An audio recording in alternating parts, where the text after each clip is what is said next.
Here's what you missed at this year's Black Writers Weekend. On Thursday, we kick off the first day of Pitch Fest before getting into our first panel. Then we end the night off mixing and mingling. After check-in and orientation on Friday, we start the second day of Pitch Fest. From 10 a.m. to 5 p.m., our guests, experts, and vendors exchange stories and information through panels, workshops, and tables. And of course, we celebrated with a social. Saturday is a bit of a scavenger hunt. Across 6 locations, we have workshops, panels, book signings, performances, and more. Our final day is the 15th annual AAMBC Awards, complete with red carpets, live music, and lots of honorees. Thank you to everyone that came out this year, and we can't wait to see you in 2024. For more information, please visit blackwritersweekend.com.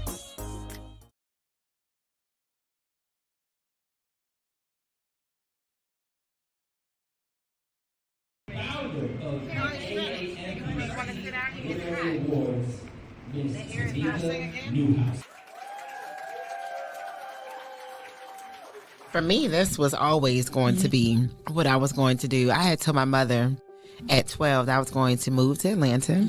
I was going to be this full-time authoress, and I was going to just tell stories. I never wanted to be anything other than that. And I've been writing stories since I was maybe 8, 9 years old. And for me, it was just in me. Like, people know how to naturally sing. They know how to naturally dance or paint and draw. I knew how to tell stories.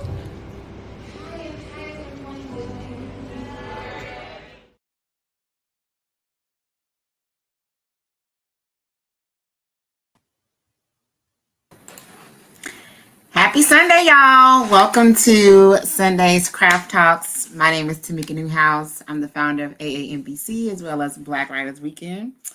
And you guys have joined me yet for another inspiring conversation. Every Sunday, well, most Sundays, we like to bring on a creative to talk about how they have mastered their craft, of course, talk about their current projects, and kind of dig in deep into why they do what they do. And so this week we are joined by DeVandra Wheeler, and we're going to talk about her creative journey as well as her projects, and also a little bit about just how she even got started into this journey.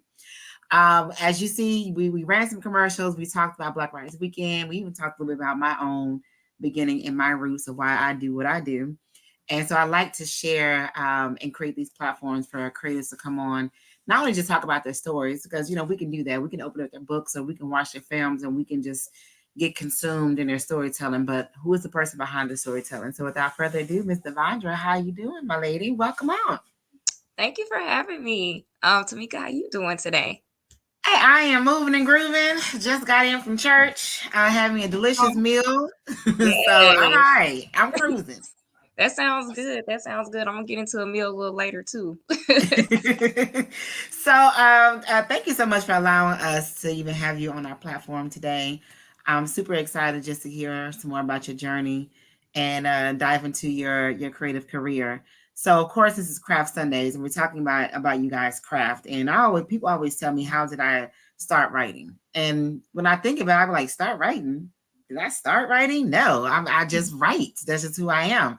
Yeah. It's like when people know how to naturally hold a note and sing, or they can play an instrument, they're just gifted. So take us into your journey. So you've stepped into this craft. Now you're a published literary artist. How does this journey start? How did you get there? So as a child, I was always writing. I had like different little composition books and everything around the house. I would write creative stories and have my mom like proofread them. Like, Mom, look at my little story. So I've always written as a child. And I guess according to my mom, I got it from my grandma because she was an author as well. So as I got older, I kind of fell away from it, just picking up different hobbies and things like that, just trying different things out. And then I want to say it was back in 2018, I believe. I was at this church event, and I was telling my story, And my pastor was like, you need to put that in a children's book so other families can benefit from that and learn from that. And so that's what I did. I just used what came naturally to me and just put it in a book where children could understand just the the education surrounded around sexual abuse and stuff. So that's how I got here today. Wow. Okay. So you also are involved in the church as well. Yes. And is that something that you were, that you were involved in as a child, and have you begun to kind of maintain and sustain that in your adulthood? Oh yeah, absolutely. From my grandma taking me to church, my mom taking me to church, and just me finding my own, forming my own relationship with God. It's just been a consistent thing throughout my life for sure. Okay, so I like to talk about just like not technically my religion, but my spiritual journey as well when it comes to my creativity, also being a mother, being a dreamer. And I fall a lot on my faith often because I need to sometimes pour into myself to keep myself going. And so, what are some practices outside of going to church or praying? Like, what are some other self-care things that you actually implement in your day-to-day to keep yourself going? Ooh, well, one of my favorite things when the time of year allots it is to lay out in the sun. Like it's just something about the sun that just re-energizes me. Like I love it. My skin loves it. I become like this like golden bronze in the summertime, and I just feel like I glow better. I'm just energized. So when I don't have that option, I like to like go to like hot tubs and just sit and chill. Anything dealing with heat, I love it. I'm definitely like I should have been born in like the Caribbean or something. But anything dealing with heat, I love it. So hot tubs, saunas, and just sitting there and just like relaxing and just basking in nothingness. That's like Nothingness. yeah. I just let Okay. my mind just go. Okay. So when you say nothingness too, though, right? It's when you're creative, and I know it's just not just me. Like we have the reason why we create is because our mind is forever going. We need to pour into something. We need to put something together, and nothingness almost means like shutting out the world and where it's getting super quiet and almost like shutting down your brain. Like it takes some practice to get there because sometimes even when I'm trying to do my deep breathing, I may be thinking about that email I need to send. Or, oh, wait, did I cut the fire down on the stove real quick? Because I may be cooking, like just multitask or whatever. So how do you make sure that, or how do you pour yourself back in when your brain is wandering off? Because we actually need those moments of serenity and almost where they're like the sound waves go flat.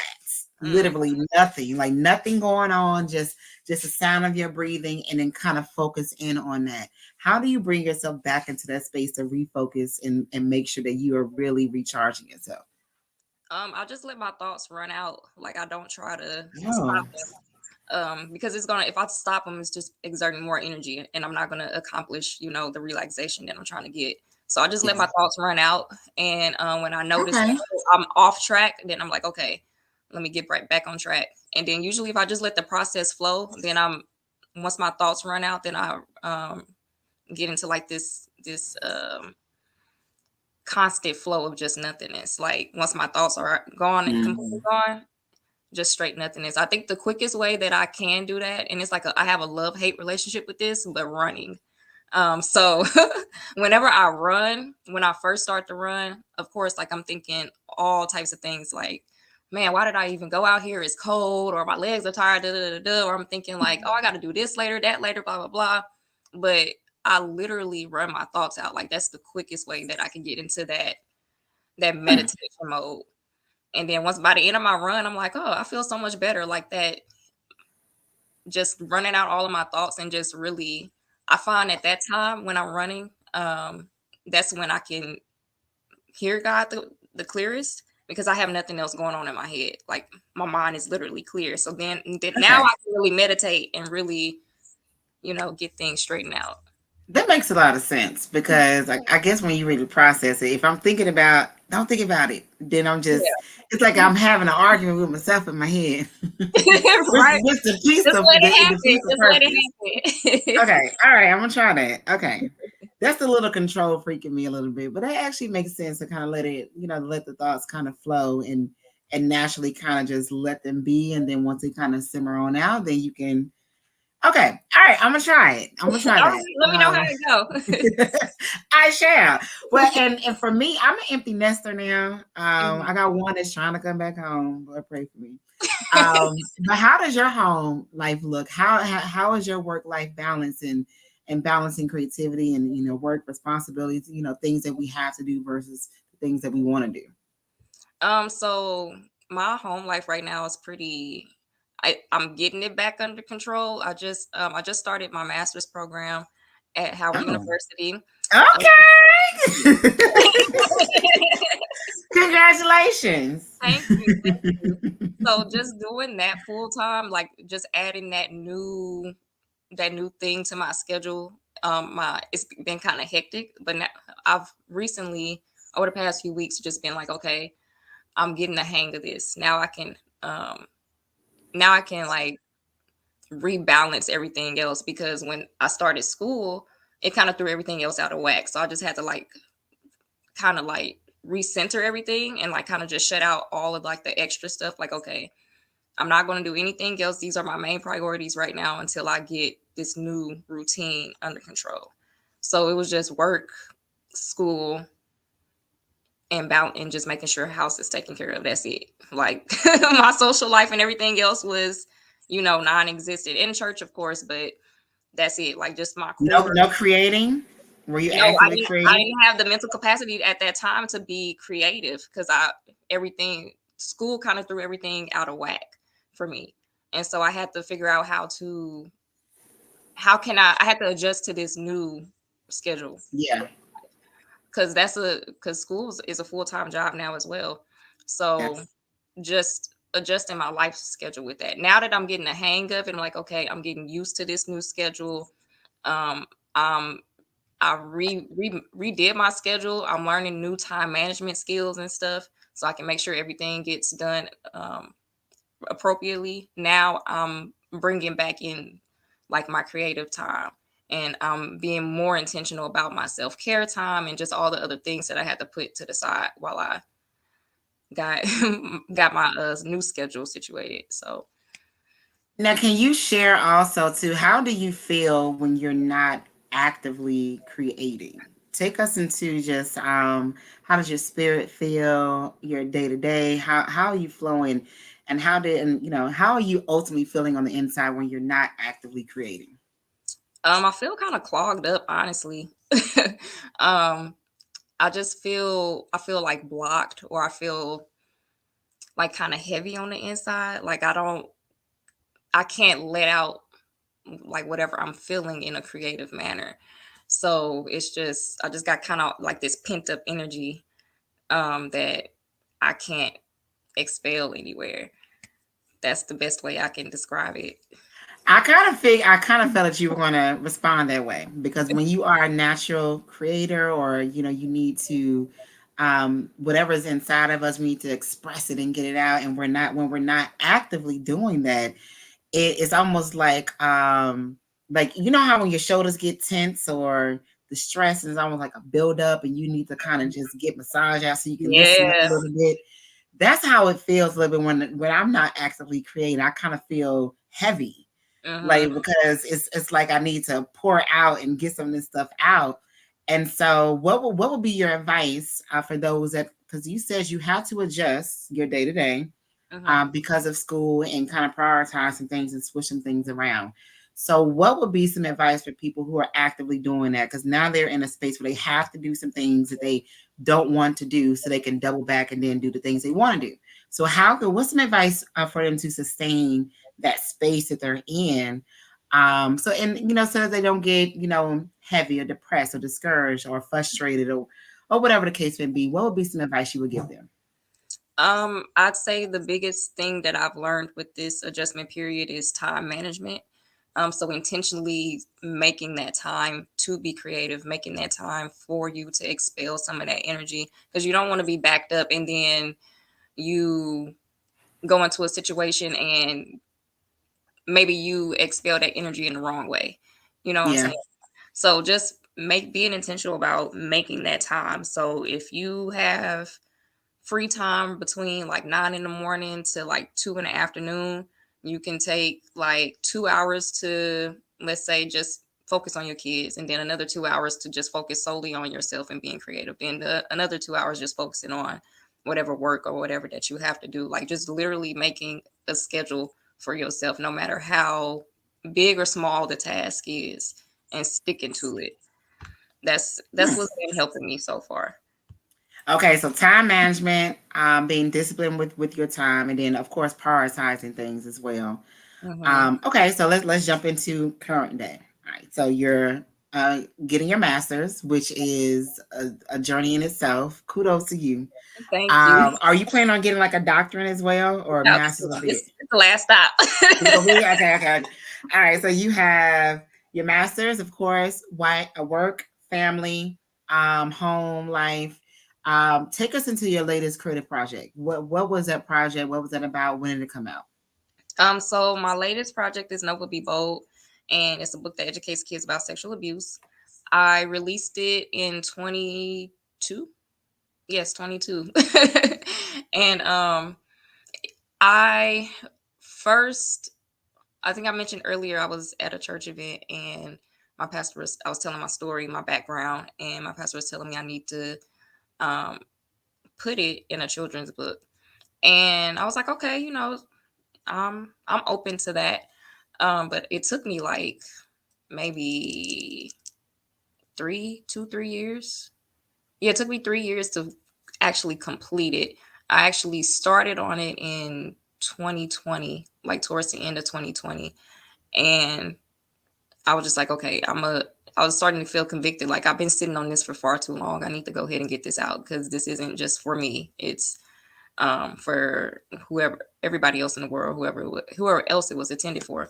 So I need to go ahead and just do what I need to do. And so I sat and I wrote it out in like maybe 2 hours or so. I say like an hour or two it took me. Oh wow. And yeah, because I was just like, I need to just, and I like planned it from how I wanted the covers to look, the characters to look, how each page I need wanted to look like, all of that. It took me about like 2 hours to just get it like a manuscript down. And then I went through the process of getting it published. I went through a publisher from my hometown back in St. Louis, and a year later, it's published. I released it July 2021, and we've been on the ground running ever since.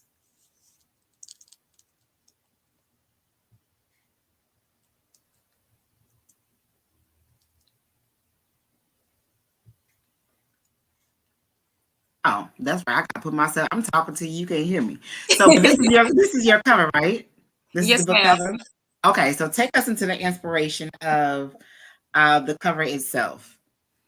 So Nova is on the cover. The necklace that she's holding in her hand.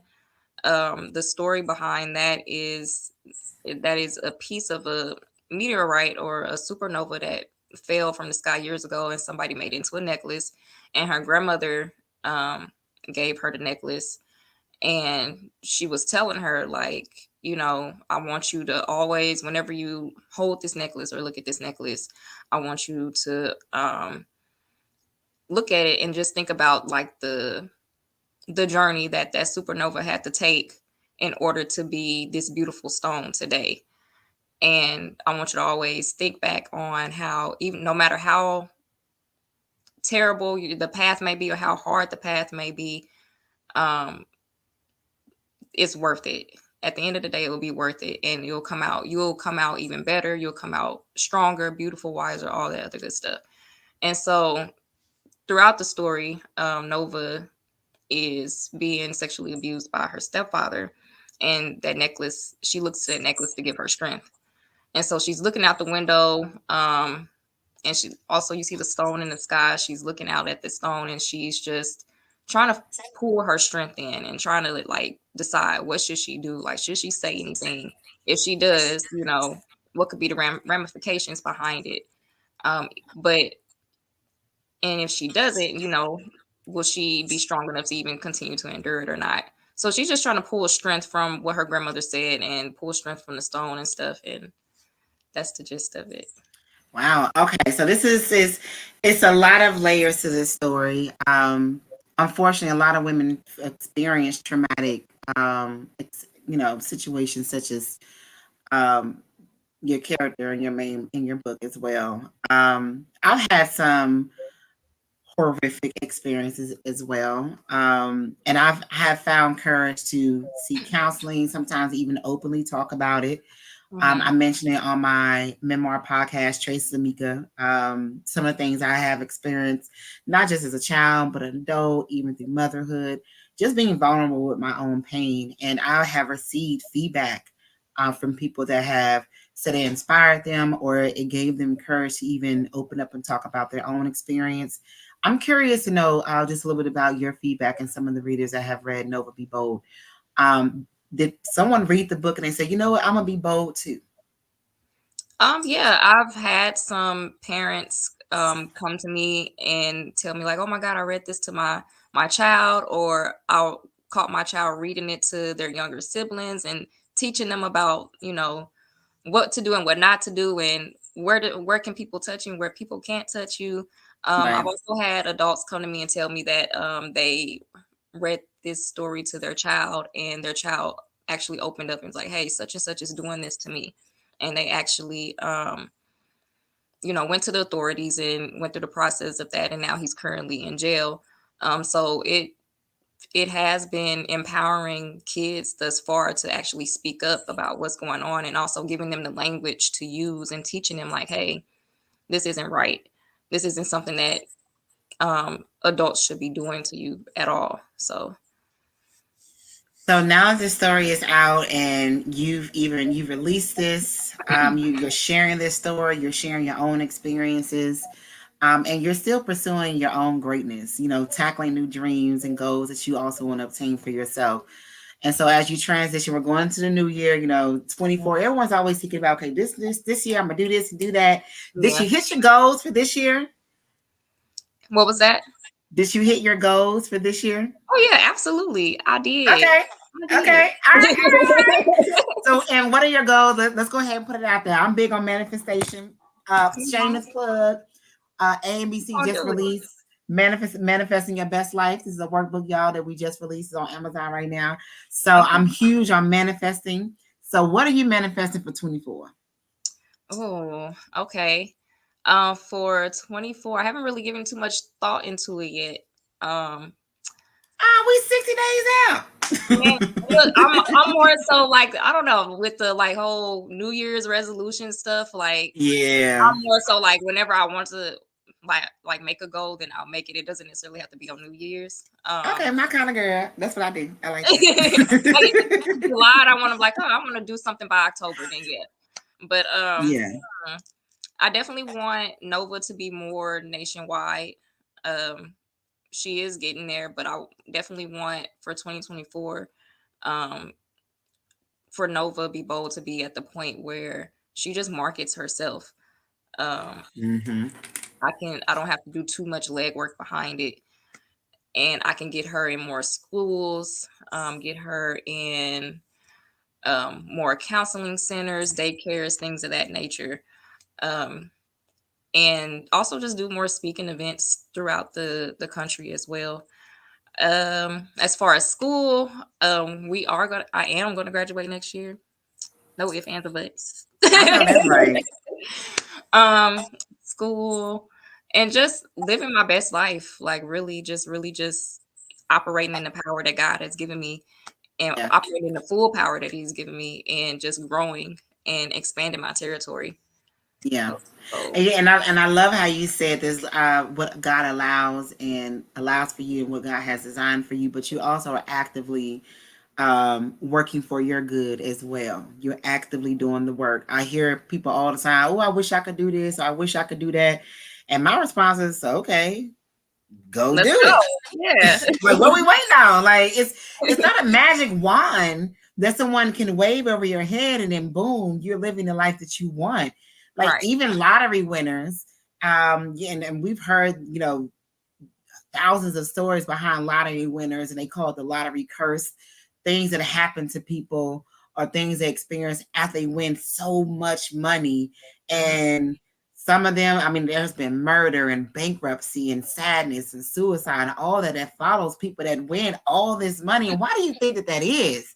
It's because money really isn't the key to happiness or success. And success is subjective anyway. I have freedom in my day. I can do what I want to do. Okay. I've been doing what I want to do since I was 23. So I'm super successful. You know, like, I don't know what y'all talking about, but I'm happy. Like, right. Yeah, like, I'm already there. I may not be walking through a mansion every day, you know, but it's even some people walking through a mansion is not all the way purely happy and satisfied. Whatever it is that you desire for your heart, obtain and conquer that. Figure it out. Don't look at the last step. Say, for instance, you want to be a movie star. Okay. Don't look at being the movie star as the step or the goal to get to. What about the steps in between, the acting classes, the auditions, the smaller roles that you need to do, perfecting your craft, the building the relationships, you know, going to different networking events and award shows and film festivals and building your rapport. All those things are going to lead you to that big goal. But so many people get caught up on the ends. Yeah. And the end looks so far. You know, and like I was in, the first of all, everybody's journey is everyone's for the most part. A good big amount of us, our journeys aren't beautiful, right? They're my pastor said something the other day about I want to say it's Joseph, please unquote me, but Joseph ended up having the throne at the end. He was the king, but before he got there, he was thrown to the pit. He also was in prison and got sold off.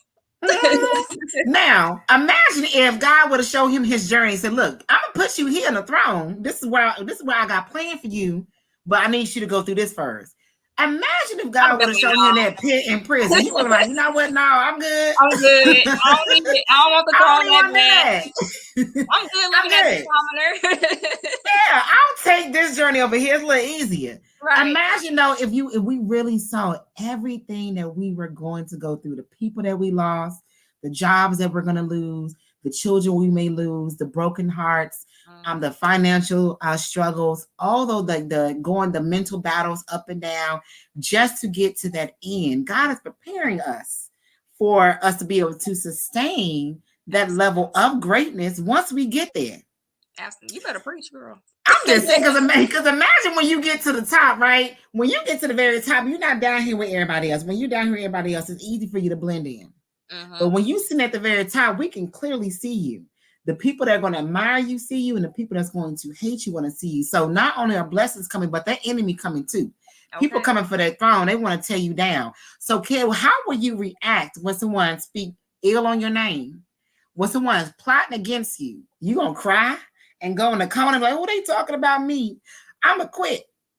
No. Or are you gonna dust it out? Be like, "All right, that's cool. That's how you feel about me. Bet that's how you feel about me. I don't feel like that about me. I know who I am. I'm telling you, you gotta go through the journey.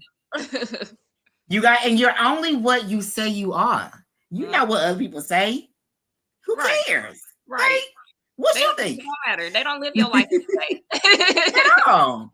They wasn't getting in the mud. They didn't pull you up out of bed when you didn't want to. They didn't make sure that you was being fed. They didn't make sure your lights was on. Who cares? I be telling folks, look, at the end of the day, what the life that you want is up to you.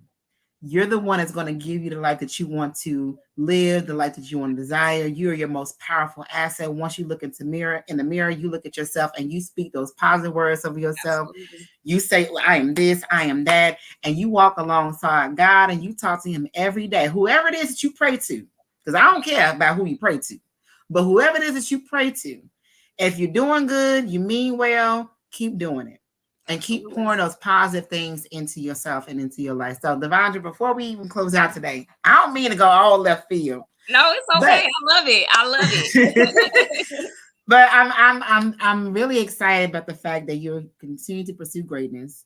The content in your book is heavy and it is inspiring as well. So I commend you for even taking that step. And you put those words in black and white, and then you put it in print, and then you put it out there for sale. So that means you wanted people to read it. You wanted people to hear the story that you wanted to tell. And that in itself is worth being celebrated.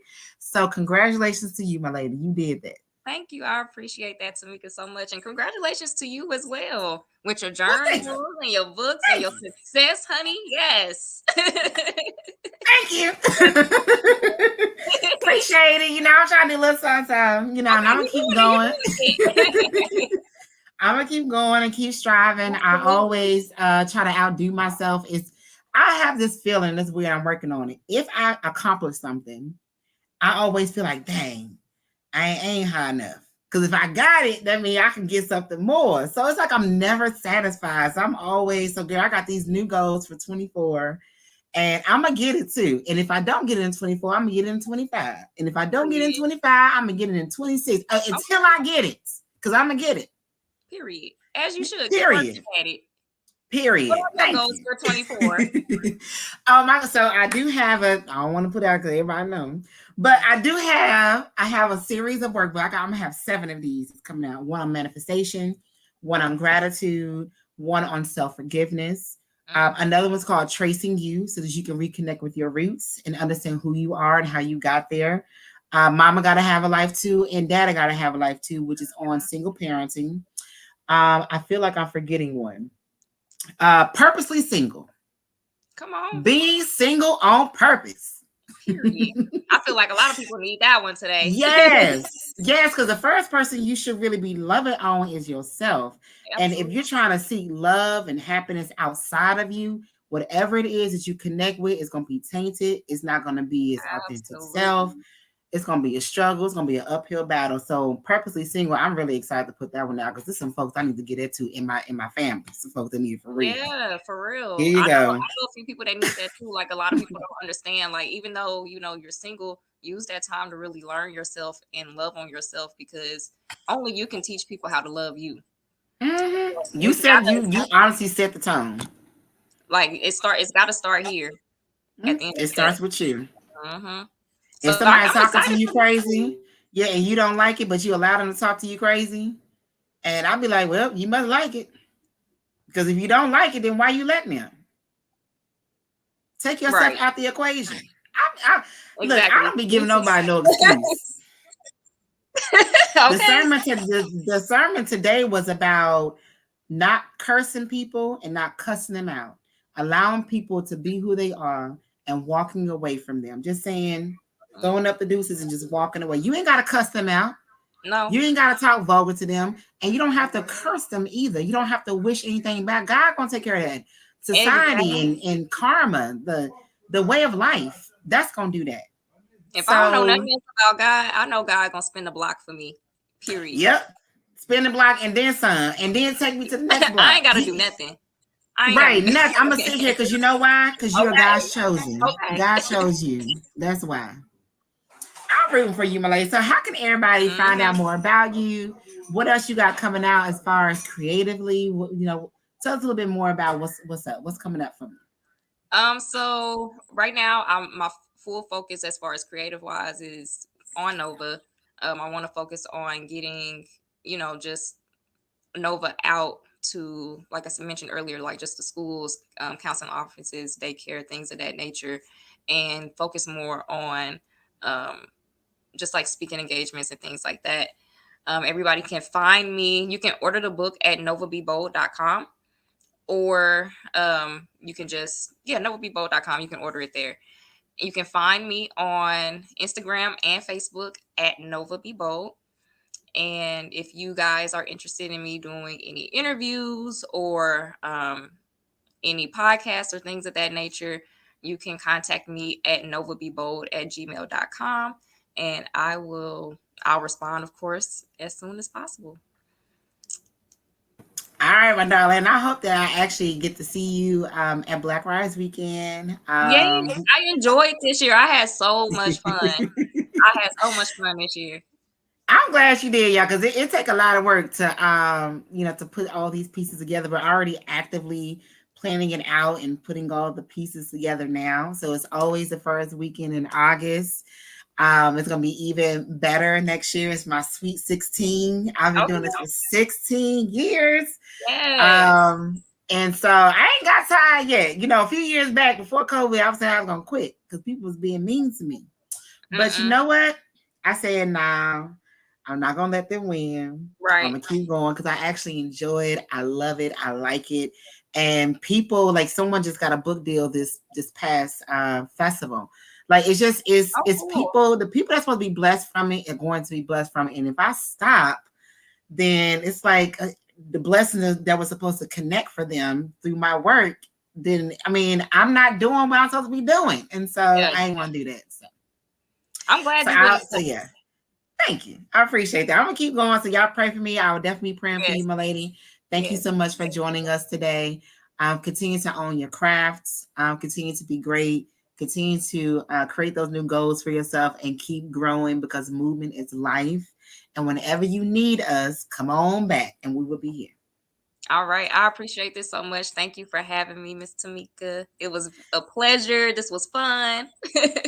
You're absolutely welcome. All right, y'all. We will see y'all again here for another Sunday Craft Talks. But we also have more workshops this week, Tuesday, Wednesday, and Thursday, that we're going to be presenting this week for y'all. So make sure you are members of our Patreon. Go to patreon.com/AAMBCINC. You can see that in the footer down here on the screen. And you're going to get all these resources and content every single week on wellness, business, creativity, even how to publish, how to market, how to gain a publicist, how to get an agent, so many different stuff that we go over. So thank you again for joining us, and we will see you all back here again soon. Bye, y'all. Bye, my lady. See you later.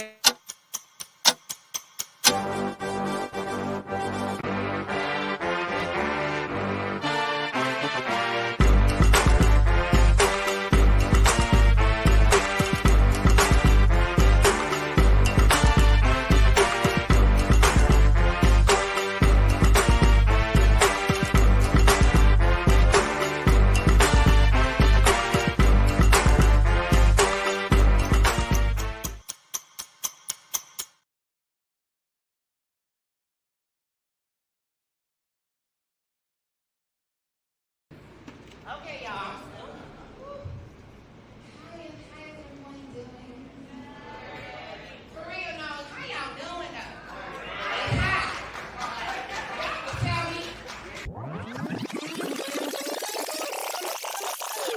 Hi, I'm Tamika Newhouse, and I am the founder of AAMBC, African Americans on the Move Book Club. Back in 2008, I was in San Antonio, Texas. I wanted to be a part of a book club, but I didn't know anyone in the city. And I felt it was kind of weird to walk up to other grown women and be like, hey, you want to read with me? You want to be my friend? So therefore, I took to MySpace and I started to talk about the books I have read. Through that format, I met hundreds and hundreds of writers, and I decided to talk about their books and launch their books and give them a platform.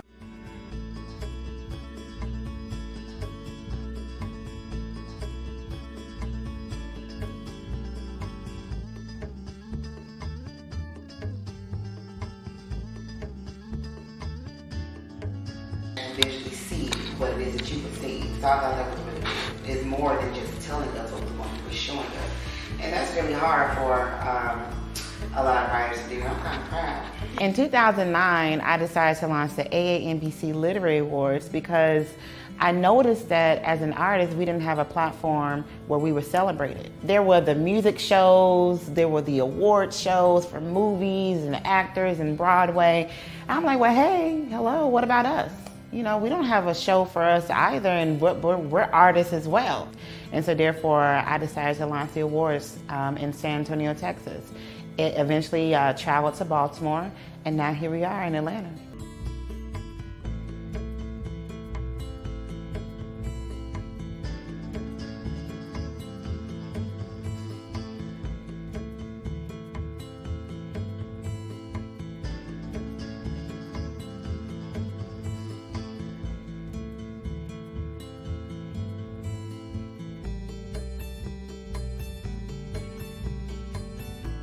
It's not about one person. It's not about one genre. It's about all of us as a unit.